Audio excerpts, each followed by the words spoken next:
Welcome back to a further episode of Men's Inner Health with Mark Randall. In this conversation, I'd like to begin the process of introducing men to the concept of mindfulness. Mindfulness.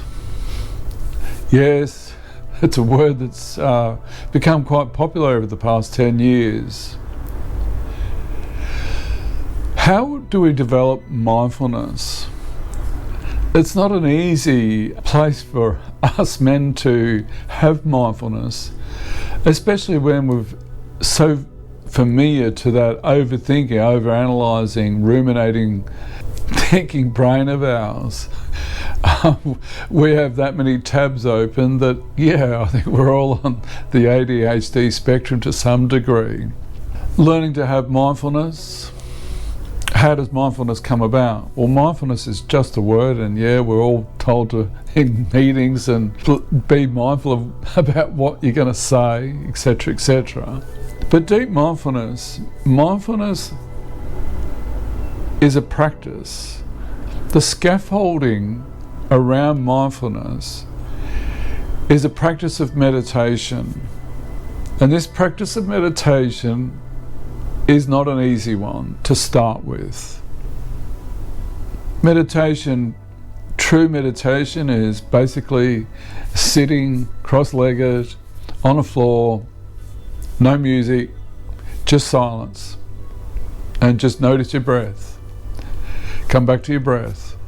I think there's something like I've read or heard, there's something like we have in our minds something like 80,000 involuntary thoughts a day. That's a lot.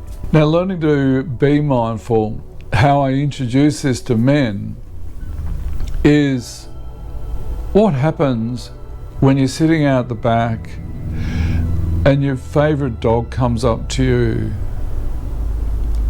and places its head on your knee. We start patting the dog in that space. There is no words. The dog could not, please, I don't care what's on your mind. You can have 1,000 thoughts in your head. Just pat me. But when we stop and engage in that pat, that's a form of mindfulness. That space, that zone. What a beautiful zone. Now imagine multiplying that zone. The other, this one don't go down too well. The other one is, how often do you have a warm bath? Oh, what? I can't sit in that, I'd get bored. Yeah, but anyway, you get the gist. Now, there are numerous forms of mindfulness practices that are active and aren't traditionally from the traditional Buddhist perspective of meditation, but to me, mowing the lawn. When we're doing the lawn, we don't want to really do it. We'll get out the first couple of rows, we're moaning and groaning, but then after a while, we're in the zone. And then we're getting annoyed because at the end of the day, we're then landscaping the backyard and it's starting to get dark and we've run out, the to-do list kicks in, but we get into the zone. Or fishing, the back of the boat syndrome, I call it, at the back of the boat. How do we just go to the back of the boat? And when our finger is on the line, the fishing line, we're noticing for the bite. We're totally focused. It's like we're in flow. Now, if the overthinking mind, if we're thinking about work or we're thinking about all the jobs at home, we might as well be Jesus and walk on water and go home back to work, because we're not enjoying the moment of fishing. In that moment of fishing is a form of mindfulness, a form of meditation. And when we're out bushwalking or mountain bike riding or road riding or motorbike riding, the Zen of motorcycling, that again is a form of mindfulness. Mindfulness and meditation is a really powerful practice.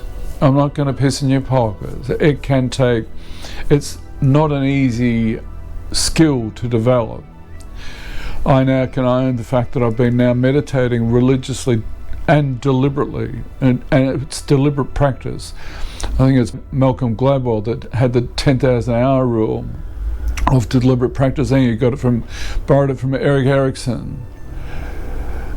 And I'm on the journey to I want to have that 10,000 hour rule in meditation. I've got a long way to go, but in the last 10 to 12 years, I've been meditating daily in the morning, silent meditation in the morning, and a guided one in the evening for about 10-15 minutes.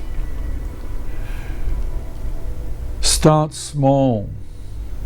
Start off, if you're going to have a crack at meditation, start with guided meditation, just 5 minutes. Put headphones on, put earplugs in, listen to something, so that your mind's got something to concentrate on, just a gentle voice. I've done a few guided meditations on another YouTube channel I've got,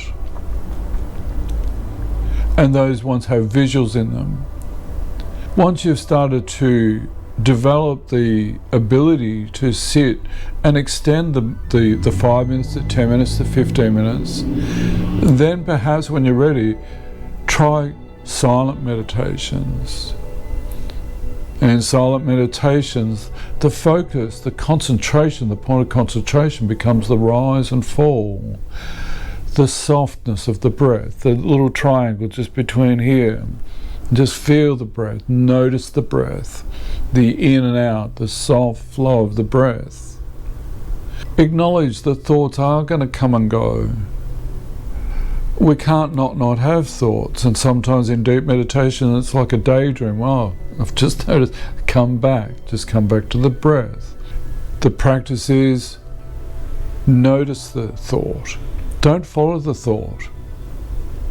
Because the old tree, there's so many different branches of the thought. One thought, we off on another branch and another branch. Come back to breath.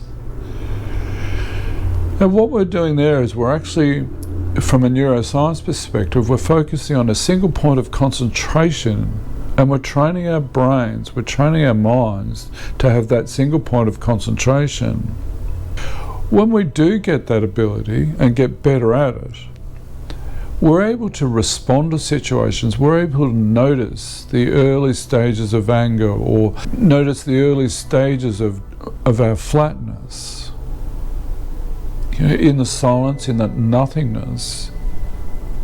Maybe in that nothingness is a universal nothingness. And in that universal nothingness, if we can suspend ourselves in that universal nothingness, everything drops away. There is a deep letting go. A beautiful letting go. Yes, we need to come back into the here and now, but the more we practice this, we can get much better at managing the overthinking mind. We can get better at having more peace in our minds, more serenity within ourselves, physically, mentally, emotionally, spiritually.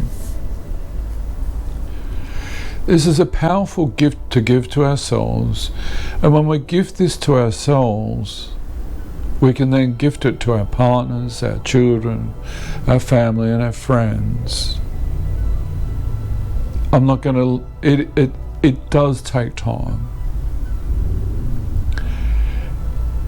Don't be resistant to giving it a try,